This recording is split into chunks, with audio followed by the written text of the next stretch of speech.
హైదరాబాద్‌లోని Banjara Hills road number 12 Jagannath స్వామి గుడికొచ్చామండి. ఎంతో అద్భుతంగా అనిపించింది ఈ గుడి. స్వామిని దర్శించగానే పెద్ద పెద్ద కళ్ళతో నన్నే చూస్తూ "ఎన్నాళ్ళయిందమ్మా నిన్ను చూసి, బావున్నావా?" అన్నట్టు పలకరించినట్టుగా అనిపించాడండి స్వామి. ఒక్కసారి నా హృదయం ఉప్పొంగిపోయింది. ఎన్నో సార్లు జగన్నాథ స్వామి దర్శనం చేసుకున్నాను గానీ, ఇలాంటి అనుభూతి ఎప్పుడూ కలగలేదండి. ఇదే మొదటిసారి. జగన్నాథుడిని ఒక్కసారి కదా! అందరూ మళ్ళీ ఇంకొక్కసారి స్మరించుకుందామా? ఇంద్రజుమ్న మహారాజు అనే రాజు ఎలాగైనా సరే భగవంతుని సాక్షాత్ దర్శించాలనే సంకల్పంతో ఆ రాజ్యం అంతా కూడా ఎవరైతే భగవంతుని సాక్షాత్ చూశారో వాళ్ళు గనక అక్కడికి నన్ను తీసుకెళ్లి దర్శింపజేయగలిగితే వాళ్ళకి మహా సన్మానాలు చేసి మహా విలువైన కానుకలు ఇస్తామని ప్రకటించారట. అదే సమయంలో ఉత్కల నుంచి ఒక సాధువు వచ్చారట. ఉత్కల అంటే ఇప్పుడు ఒడిస్సా. సాధువు వచ్చి అక్కడ నీలాచలం అనే పర్వతం ఉంది. ఆ పర్వతంలో నీలాచల భగవంతుడు దర్శనం ఇస్తున్నాడు. అక్కడికెళ్ళి చూసినట్లయితే మీకు దర్శనం కలుగుతుంది అని చెప్పారట. అది విన్న మరుక్షణం రాజు మహానందంతో ఎలాగైనా సరే ఆ భగవంతుడిని చూడాలనే ఉత్సాహంతో తన మంత్రి అయిన విద్యాపతిని అక్కడికి పంపించడం జరిగింది. విద్యాపతి ఊర్లు దేశాలు తిరిగి ఒక అడవిలోకి వెళ్ళడం జరిగింది. వెళ్ళి కళ్ళు తిరిగి పడిపోవడంతో అక్కడ దగ్గరలో ఒక స్త్రీ అతన్ని చూసి అతనికి నీళ్ళిచ్చి కొంచెం తేరుకున్న తర్వాత అతన్ని చూసిన మరుక్షణం ఆవిడ ప్రేమలో పడింది. ఒకరికొకరు ప్రేమించుకున్నారు. మీరెవరు, ఎక్కడ ఉంటున్నారు అని అడగడంతో మాది సబరా జాతి అని, ఆ జాతికి రాజు నా తండ్రి విశ్వవసు అని, ఆయన కుమార్తెని నేను లలిత అని వివరాలన్నీ చెప్పడంతో ఇద్దరూ కలిసి గూడానికి బయలుదేరారు. గూడానికి వెళ్ళి తండ్రితో చెప్పడంతో ఇద్దరికీ చక్కగా వివాహం జరిగింది.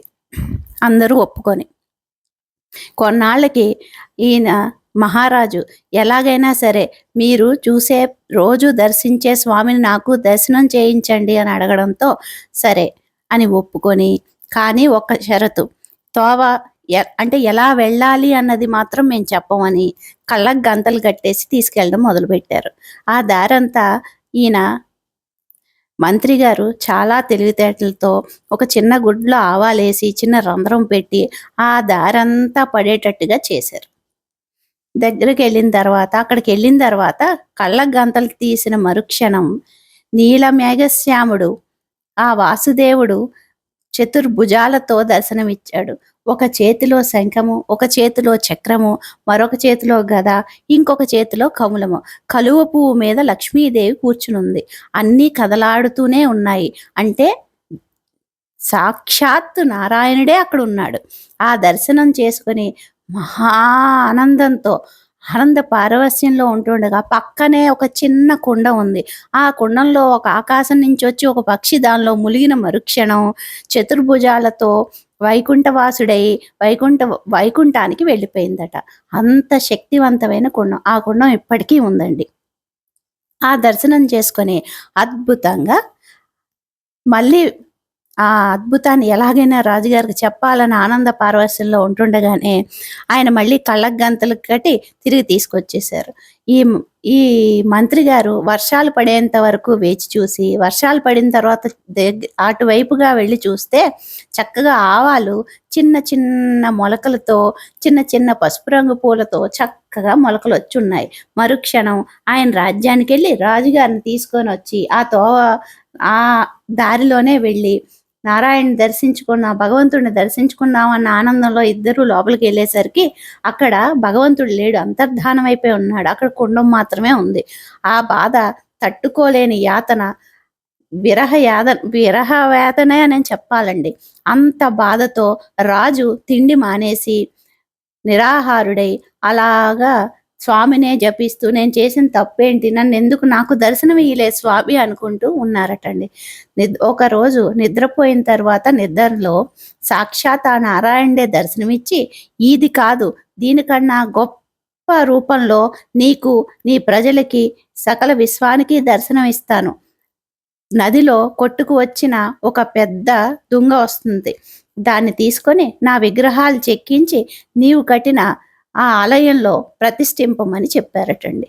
రాజుగారు అద్భుతంగా కట్టిన ఆలయంలో ఎప్పుడు భగవంతుడిని ప్రతిష్ఠించాలా అని ఎదురు చూస్తున్నారు.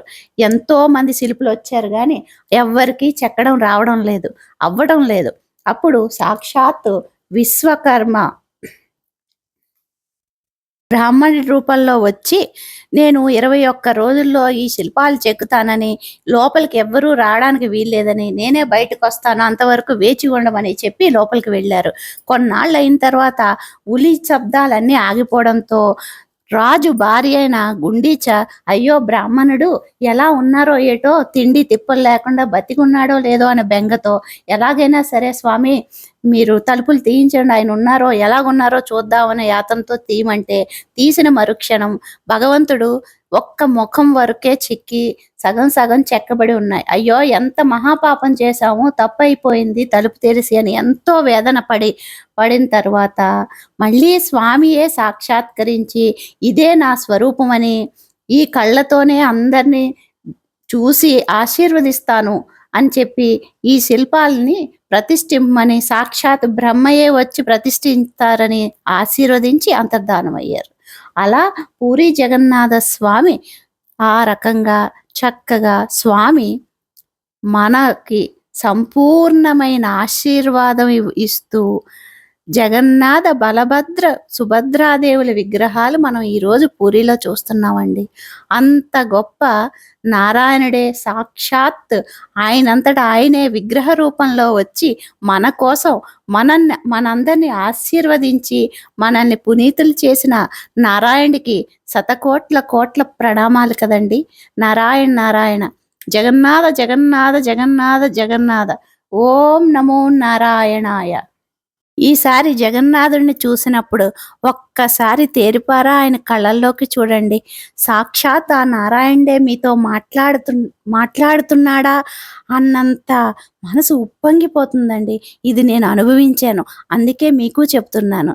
ఈ కథ విన్న మీకు, చెప్పిన నాకు ఆ నారాయణ అనుగ్రహం సంపూర్ణంగా ఉండాలని.